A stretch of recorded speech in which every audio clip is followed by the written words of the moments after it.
Hello guys, good afternoon. Mega love shoutout sa lahat. Nag-lunch na ba kayo? Mag-lunch tayo mga guys. Ayan, ang ulam ko ay fried fish. Ayan. Dalawa ito. Nakain ko na kanina ang kalahati. Tapos may choice sam ako, binubuhol ko. Yan lang ang lunch ko guys. Mag-diet naman tayo po kapag may time. Diet tayo. Walang carb for lunch. No carb for lunch. Okay? Kasi marami akong kinakain kahapon na carb. So, ngayon walang carb. Walang carb for lunch. Pero sa breakfast, nag-burger ako. Yan, kain tayo guys. Kumusta po kayo dyan? Yan, kain po tayo. Ayan, yung fried fish. And then may may ginger pickle ako. Masarap siya ipares sa fried fish na malutong. Ayan. Kain tayo guys.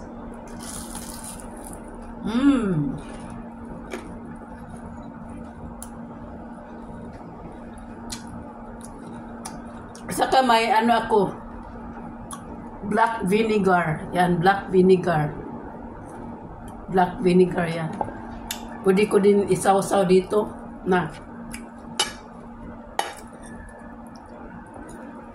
Isaw-saw ko dito sa black vinegar yung fried fish ko. Ayan. Yan guys.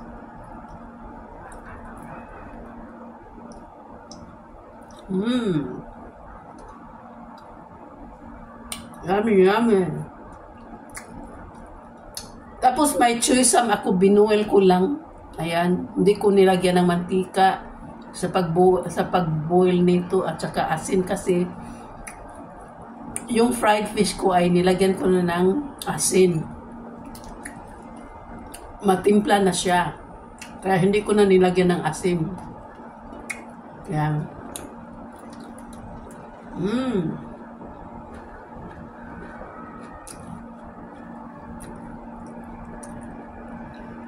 Last na kayo dyan guys.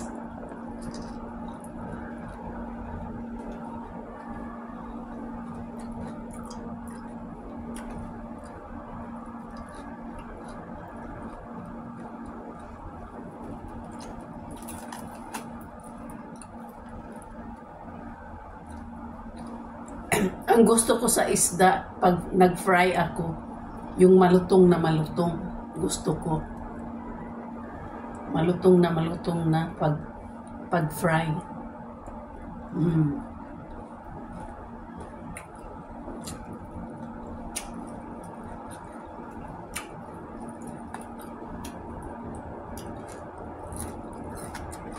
At saka kagabi, nag-boil ako ng peanut. Ayan. Nag-boil ako ng peanut.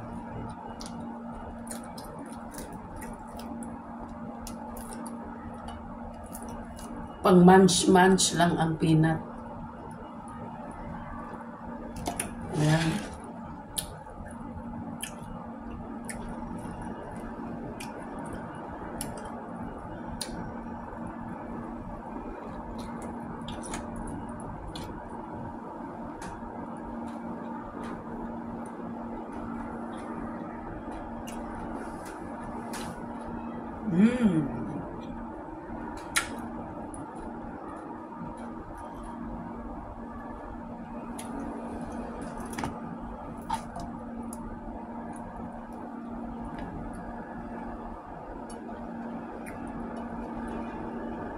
Minsan lang ako nagprito ng isda.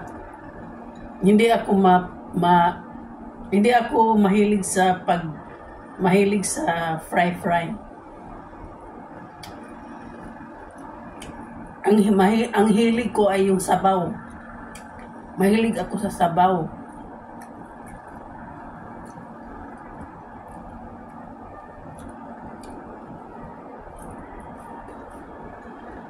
may isda kasi binigay ni ma'am 2 piraso. Tapos hindi na siya masyadong fresh kasi na-keep sa fridge ng ilang araw. Kaya piniprito ko na lang.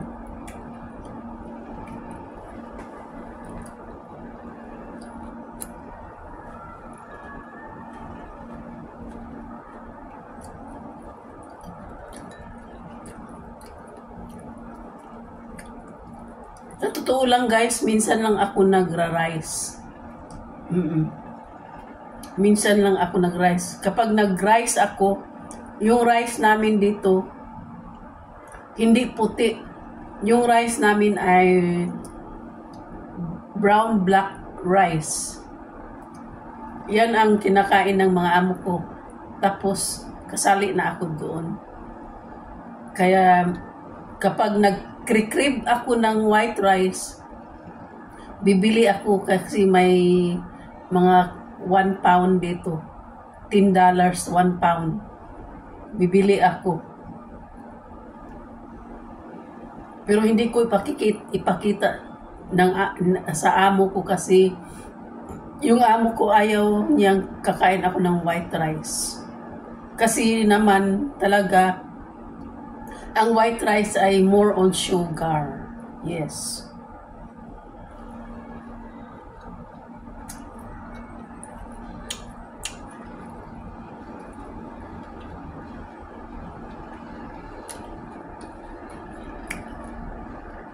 Kaya nung last ko na check up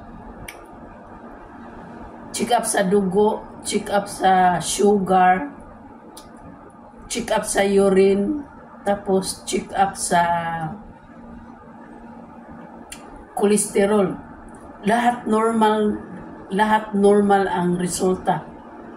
So, pag may time talaga, ingat-ingat tayo sa ating mga kinakain. Especially kapag hindi na tayo bata, hindi na tayo mga teens or 20s, kung nasa 30s, 40s, 50s na tayo, kailangan mag-iingat tayo sa mga kinakain natin, no?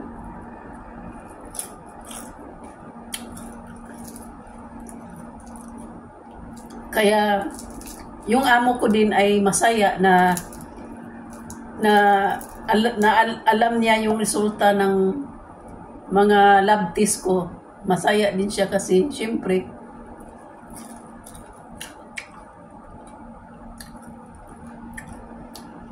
paano na lang kung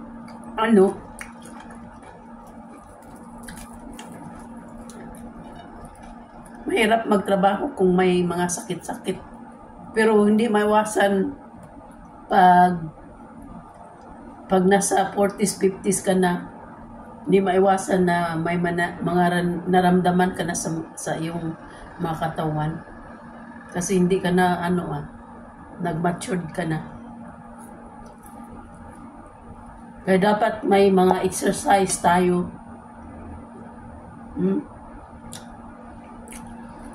Kaya guys, thank you so much guys sa pagsama niyo sa akin. Ayan. Kakain na din kayo dyan ng tanghalian ninyo.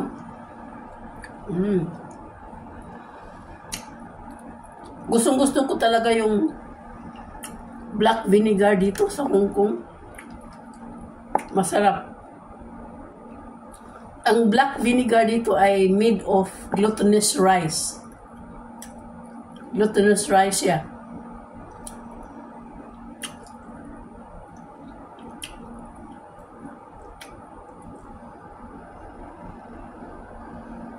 Okay guys, thank you guys. Thank you for watching me. Bye-bye.